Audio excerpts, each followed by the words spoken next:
Morning children, कैसे हैं सभी? ठीक है ना? हमने तो पिछले कक्षा में कबीर के दोहे में से 2 दोहा पढ़ाया ना, और बाकी 2 दोहे के बारे में अब जानेंगे। ओके, याद है पहले 2 दोहे? एक दोहे में तो समय के पालन के बारे में बताया गया, और दूसरे दोहे में तो हमें तो कैसा रहना है, हमें तो अच्छा रहना है, हमेशा दूसरों पर चिल्लाना नहीं और दूसरों की गलतियों को निकालने की आदत नहीं डालना है। आज के दोहों के बारे में देखिए, सुनिए। बड़ा हुआ तो क्या हुआ, जैसे पेड़ खजूर, पंथी को छाया नहीं, फल ला गई अति दूर। और एक बार सुनिए। बड़ा हुआ तो क्या हुआ, जैसे पेड़ खजूर, पंथी को छाया नहीं, फल ला गई अति दूर। इसका मतलब क्या है कि आप ये पिक्चर देखिए, आपको इधर 2 पेड़ दिखाई दे रहे हैं ना। इसमें तो एक बड़ा पेड़ है और दूसरा छोटा पेड़ है। इसके बारे में बता रहे हैं। बड़ा हुआ तो क्या हुआ, ये जिस तरह से खजूर पेड़, ये क्या है? खजूर पेड़। खजूर पेड़ की तरह बड़ा होने से तो कोई फ़ायदा नहीं, कोई लाभ नहीं है। जैसे पेड़ खजूर, जैसे पेड़ खजूर के पेड़ के जैसे बड़ा होने से तो, लंबा होने से तो कोई उपयोग नहीं। देखिए, पंथी को छाया नहीं, फल ला गए अति दूर।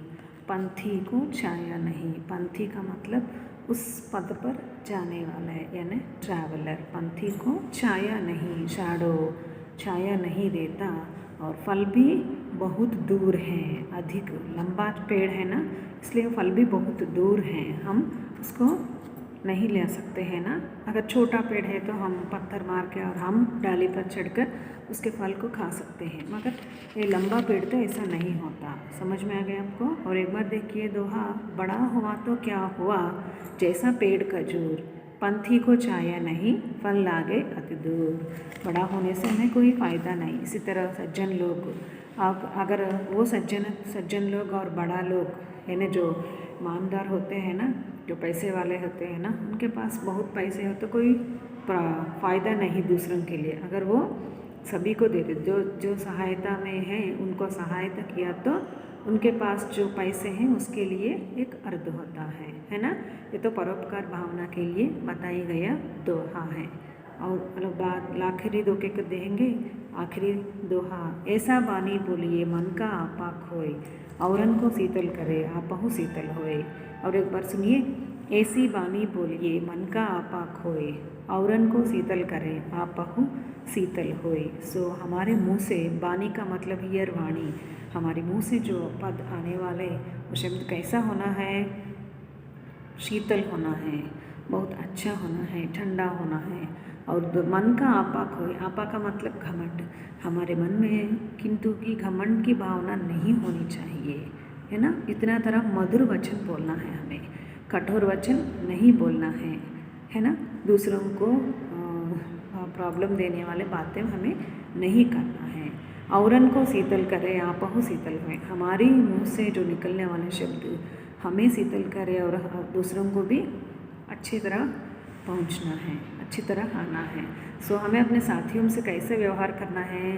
अच्छी तरह व्यवहार करना है, मधुर वचन बोलना है, कठोर वचन उनसे नहीं बोलना है, मिलजुल कर रहना है और अच्छा व्यवहार करना है। इस दोहे में दूसरों से हमें कैसे व्यवहार करना है, हमें किस तरह उससे बातें करना है, सभी के बारे में बताया गया। मधुर वचन का मतलब हियर स्वीट वर्ड्स, यानी अच्छी बातें, गुड वर्ड्स।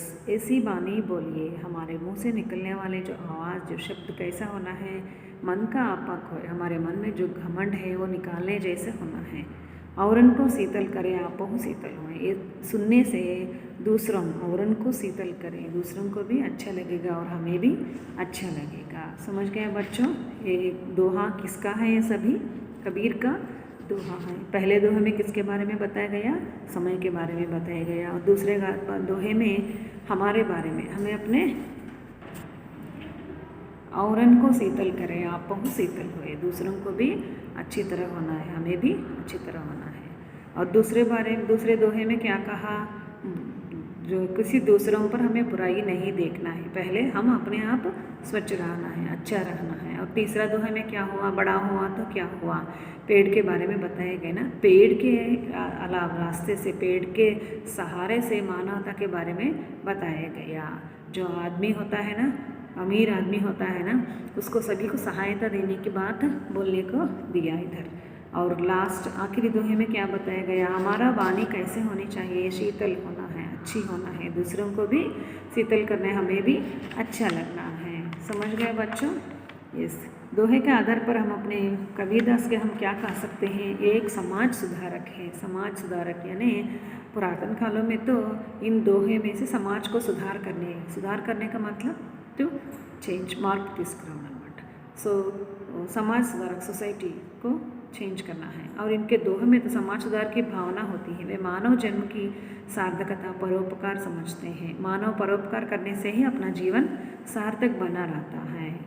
और इस समय के बारे में तो हमें गांधी जी का बारे में याद देना होगा ना। गांधी जी के अनुसार समय का बड़ा महत्व है, ये बहुत मूल्यवान है। मूल्यवान का मतलब वैल्यूबल। सो इससे क्या पता चलता है, हमें पढ़ते समय पढ़ना है, हमें खेलते समय खेलना है, हमें भूलना नहीं चाहिए। Should not forget about that. बीता समय कभी वापस नहीं आता, जो समय बीत गए उसे अभी कभी वापस नहीं ला सकते हैं। ओके चिल्ड्रन, इससे संबंधित नोट्स में बाद में दे देंगे।